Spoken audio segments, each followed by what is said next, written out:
Assalamualaikum warahmatullahi wabarakatuh. Bertemu kembali bersama Ibu di mata pelajaran IPA. Kali ini kita masih belajar tentang pewarisan sifat ya. Sebelumnya kita sudah mempelajari tentang DNA dan strukturnya. Nah, sekarang kita akan mempelajari tentang kromosom dan bagaimana hubungannya dengan DNA dan gen. Simak videonya sampai selesai ya. Adik-adik, kita sudah tahu ya apa itu DNA. DNA merupakan salah satu materi genetik yang terdapat pada makhluk hidup. DNA terletak di dalam inti sel, strukturnya kecil, tersusun atas polinukleotida yang panjang. Terdapat potongan atau segmen DNA yang disebut dengan gen. Nah, ini inti sel, di dalamnya terdapat DNA. Ini tersusun atas polinukleotida yang panjang. Kemudian, di dalam DNA yang panjang tersebut, terdapat potongan atau segmen yang disebut dengan gen. Nah, gen di sini fungsinya sebagai penentu pewarisan sifat. Misalnya pada manusia, sifat-sifat warna rambut, warna kulit, bentuk rambut, postur tubuh, nah itu semuanya diatur oleh gen. Jadi, gen adalah unit fungsional DNA yang mengatur pewarisan sifat. Morgan, seorang ahli genetika dari Amerika, menemukan bahwa faktor penentu pewarisan sifat yang disebut dengan gen tersebut terletak pada suatu lokus yang terdapat pada kromosom. Nah, jadi gen menempati lokasi pada kromosom yang disebut dengan lokus. Nah, ini contoh kromosom pada sel tubuh ya, kromosomnya berpasangan. Dan setiap kromosom itu mengandung ribuan gen yang terletak pada lokus masing-masing. Nah, ini misalnya pada lokus pertama mengandung gen A, kemudian ini pada pasangannya masih di lokus yang pertama itu mengandung gen A juga. Terus kemudian di bawahnya misalnya terdapat lokus yang kedua, ini misalnya mengandung gen B besar. Kemudian ini pasangannya mengandung gen B kecil misalnya. Kemudian di lokus yang ketiga, misalnya ini untuk gen C besar, dan ini pasangannya mengandung gen C besar. Nah, A dengan A, B besar dengan B kecil, C besar dengan C besar, ini menempati lokus yang sama pada kromosom homolognya yang disebut dengan alel. Jadi dapat dikatakan A alel dari A, B besar alel dari B kecil, C besar alel dengan C besar. Jadi A tidak beralel dengan B besar, demikian juga A bukan alel dari C besar. Berdasarkan contoh ini, berarti terdapat 3 pasang gen yang terletak pada 3 lokus. Nah, walaupun gen-gen ini sealel dan menyandikan ciri yang sama, tetapi mereka tidak selalu menyimpan informasi yang sama. Kenapa? Karena gen-gen yang sealel ini ada yang pengaruhnya sama kuat, ada yang pengaruhnya lebih kuat, bahkan ada yang lemah. Nah, misalnya kita ambil contoh gen A itu mengatur, gen A besar ya maaf, itu untuk mengatur sifat bentuk rambut keriting. Kemudian A kecil misalnya mengatur sifat bentuk rambut lurus. Kemudian B besar misalnya untuk mengatur sifat warna kulit putih hitam. Kemudian B kecil misalnya mengatur sifat warna kulit putih. Kemudian C besar misalnya mengatur bentuk hidung mancung. Kemudian C kecil misalnya mengatur bentuk hidung pesek. Nah, gen-gen yang sealel ini ada yang pengaruhnya sama kuat ya, yang disebut dengan intermediate. Ada yang lebih kuat disebut dengan dominan, biasanya disimbolkan dengan huruf besar.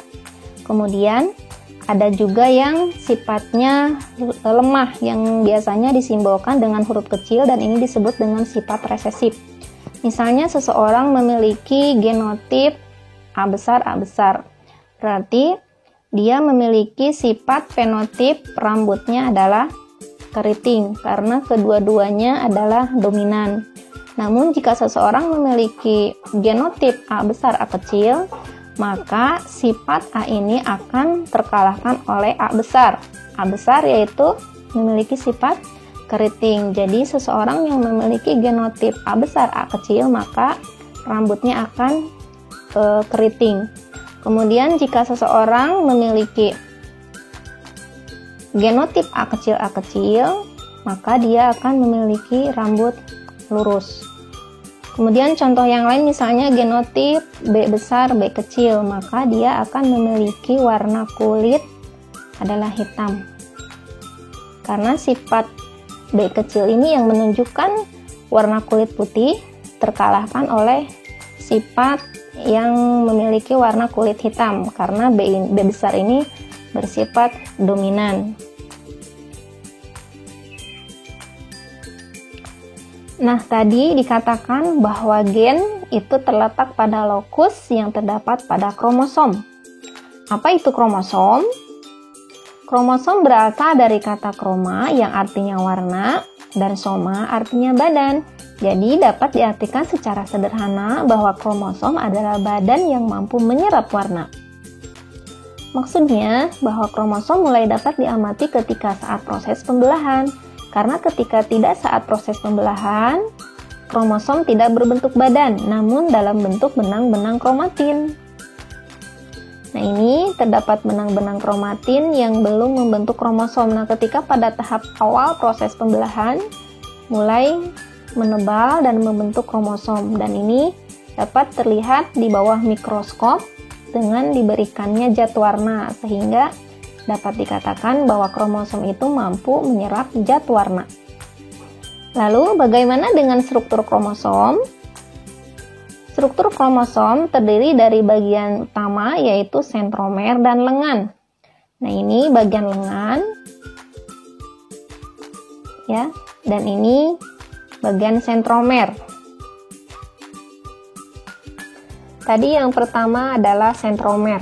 Nah, ini sentromer, atau disebut juga dengan kinoptokor, adalah pusat kromosom yang membagi kromosom menjadi dua lengan. Jadi ini menjadi dua bagian. Kemudian berwarna lebih terang karena kurang menyerap zat warna. Kemudian sentromer juga sebagai tempat melekatnya benang-benang spindle. Jadi nanti ketika saat proses pembelahan akan terlihat benang-benang spindle dari sini. Fungsinya untuk apa spindle? Yaitu untuk menggerakkan kromosom selama proses pembelahan. Dan ini bentuknya bulat dan tidak mengandung gen. Ya, jadi sentromer ini bagian yang tidak mengandung gen. Kemudian yang kedua, bagian lengan. Ya, di bagian lengan ini adalah bagian yang mengandung gen. Dan ini warnanya lebih gelap karena dapat menyerap warna. Jadi lengan itu bagian yang mengandung gen, berisi kromonema, yaitu benang-benang kromosom yang dikelilingi oleh matriks. Bagian ini berwarna lebih gelap karena mampu menyerap zat warna. Nah, jadi di sini di dalamnya terdapat kromonema. Kromonema yang menebal ini dikatakan dengan atau disebut dengan kromomer.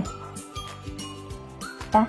Nah, di dalamnya terdapat lokus yang menjadi tempat beradanya gen, ya. Jadi di dalam kromomer ini terdapat lokus yang menjadi tempat kedudukan gen. Kemudian di bagian ujung terdapat bagian yang memiliki fungsi untuk menghalangi terjadinya pelekatan antar kromosom. Bagian ini disebut dengan telomer. Nah, ini lebih jelasnya, ya. Terdapat jenis-jenis kromosom ini berdasarkan sentromernya, ya. Yang pertama berdasarkan letak sentromer, yang kedua berdasarkan jumlah sentromer, dan yang ketiga berdasarkan bentuk dan keterkaitannya dengan jenis kelamin. Yang pertama berdasarkan letak sentromer, terbagi menjadi 4 jenis, yaitu metasentrik, yaitu sentromernya di bagian tengah sehingga lengannya sama panjang. Nah, ini contohnya. Kemudian yang kedua submetasentrik, sentromernya agak jauh dari titik pusat. Kemudian yang ketiga akrosentrik, sentromernya lebih dekat dengan salah satu ujung lengan. Dan yang keempat telosentrik, yaitu sentromernya di ujung lengan dan hanya memiliki satu lengan. Kemudian jenis-jenis kromosom berdasarkan jumlah sentromernya. Yang pertama asentrik, artinya tidak terdapat sentromer. Yang kedua monosentrik, artinya terdapat satu sentromer. Yang ketiga disentrik, artinya terdapat dua sentromer. Yang keempat polisentrik, artinya terdapat banyak sentromer. Kemudian jenis-jenis kromosom berdasarkan keterkaitannya dengan jenis kelamin. Yang pertama ada autosom. Autosom itu tidak memiliki hubungan dengan penentuan jenis kelamin. Yang kedua ada gonosom, yaitu kromosom yang menentukan jenis kelamin yang terdiri dari kromosom X dan kromosom Y. Nah, sekarang kita bahas tentang kromosom autosom dan kromosom gonosom. Contoh kasus. Pernah tidak kalian mendengar dan menonton berita di TV? Ada kasus ditemukannya potongan tubuh berupa kaki manusia. Nah, tim forensik menyelidiki kasus penemuan potongan tubuh manusia tersebut di sebuah tempat dan hasilnya ternyata jenis kelamin korban adalah seorang perempuan. Nah, dari kasus tersebut, bagaimana tim forensik dapat mengetahui bahwa korban tersebut berjenis kelamin perempuan? Nah, tadi disebutkan bahwa berdasarkan penentuan jenis kelamin terdapat dua jenis kromosom, yaitu kromosom autosom dan kromosom gonosom. Kromosom autosom dan gonosom ini terdapat di seluruh sel tubuh atau somatis, misalnya sel kulit, sel saraf, sel hati, sel darah, dan yang lainnya. Dan autosom serta gonosom juga terdapat pada sel gamet, yaitu sel telur atau sel sperma. Jadi autosom dan gonosom itu terdapat pada sel tubuh dan sel gamet. Nah, pada kasus tadi, tim forensik dapat menentukan jenis kelamin pada korban hanya dengan melalui potongan tubuh itu, karena dengan cara melihat kromosom gonosom yang terdapat pada bagian tubuh itu, sehingga tim forensik dapat mengetahui bahwa korban itu adalah seorang perempuan. Nah, bagaimana membedakan kromosom autosom dan gonosom? Nah, kromosom-kromosom yang disusun dan diurutkan berdasarkan ukuran dan bentuknya akan diperoleh suatu gambaran yang disebut dengan kariotip. Artinya, karion itu inti, tipos adalah bentuk. Kariotip dapat menggambarkan karakter kromosom yang dipelajari yang meliputi kromosom, panjang lengan, dan pendeknya kromosom. Gambaran kariotip ini disebut dengan kariogram. Coba kita lihat ini contoh kariogram sel tubuh pada laki-laki dan perempuan. Nah, ini kromosomnya pada sel tubuh berpasangan ya. Nah, pada sel tubuh manusia itu jumlah kromosomnya 46 buah atau 23 pasang bersifat diploid. Nah, 23 pasang ini berasal dari ibu, ya, berasal dari sel telur 23 buah. Dan berasal dari sel sperma 23 buah. Maka jumlahnya menjadi 46 buah. Nah, kita coba lihat kariogramnya dari kromosom nomor 1 sampai nomor 23. Nah, dari nomor 1 sampai nomor 22, dari nomor 1 sampai nomor 22 ini disebut dengan kromosom autosom. Nah, sedangkan pada nomor 23 ini kromosom gonosom. Kromosom yang menentukan jenis kelamin. Nah, bedanya pada perempuan ini kromosom gonosomnya ya ada satu pasang atau dua buah, yaitu kromosomnya kromosom XX, sedangkan pada laki-laki ini kromosomnya XY ya. Jadi kromosom dari nomor 1 sampai 22 itu kromosom autosom, sedangkan nomor 23 yaitu kromosom gonosom. Jadi kita dapat simpulkan bahwa dari 46 buah itu terdiri dari 44 autosom dan 2 buah gonosom. Kalau pada perempuan XX, kalau pada laki-laki XY. Jadi totalnya 46 buah kromosom pada manusia. Nah, berbeda dengan tadi kariogram pada sel tubuh, nah ini kariogram pada sel gamet, misalnya pada sel telur dan sel sperma. Ini kromosomnya tidak berpasangan ya, kromosomnya tidak berpasangan atau disebut dengan haploid. Ini jumlahnya semuanya 23 buah. Dari 23 buah ini terdiri dari 22 buah kromosom autosom dan 1 buah kromosom gonosom. Kalau pada sel telur itu kromosomnya X, kalau pada sel sperma kromosomnya bisa berupa X atau Y. Ya. Jadi yang menentukan jenis kelamin pada anak dari induk adalah kromosom yang berasal dari sperma. Ya, karena ini ada kromosom X atau Y. Ketika sperma yang bersatu dengan sel telur adalah kromosom X, maka anaknya akan perempuan. Apabila sebaliknya, jika kromosom yang berasal dari sperma membuahi sel telur, maka jenis kelamin pada anaknya adalah laki-laki. Nah, uniknya setiap spesies itu memiliki jumlah kromosom tertentu. Walaupun terdapat spesies yang jumlahnya hampir sama atau bahkan sama, tetapi tidak menunjukkan persamaan ciri.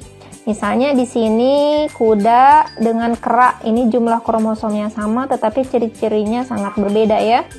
Demikian juga ini simpanse dengan manusia, walaupun jumlah sama tetapi karakternya berbeda. Contoh yang lain misalnya ini jagung dengan tomat. Kemudian kacang polong dengan lobak, ceri dengan cemara. Walaupun jumlah kromosomnya sama, tetapi menunjukkan ciri-ciri yang sangat berbeda.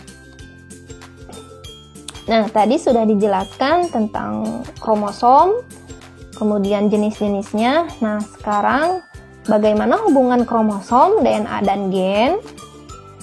Ini adalah kromosom.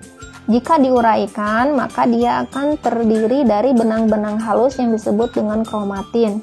Nah, ketika kromatin ini dibentangkan, terdiri dari DNA. Dan DNA itu digulung oleh protein, ya. Jadi kromosom itu tersusun atas benang kromatin yang terdiri dari protein dan DNA. Nah, di dalam DNA yang panjang ini terdapat potongan atau segmen yang disebut dengan gen. Ya, gen ini perannya sebagai faktor penentu pewarisan sifat. Nah, gen ini sebagai unit fungsional DNA. Jadi, kromosom adalah benang-benang kromatin yang mengalami penebalan atau terkondensasi yang tersusun atas DNA dan protein.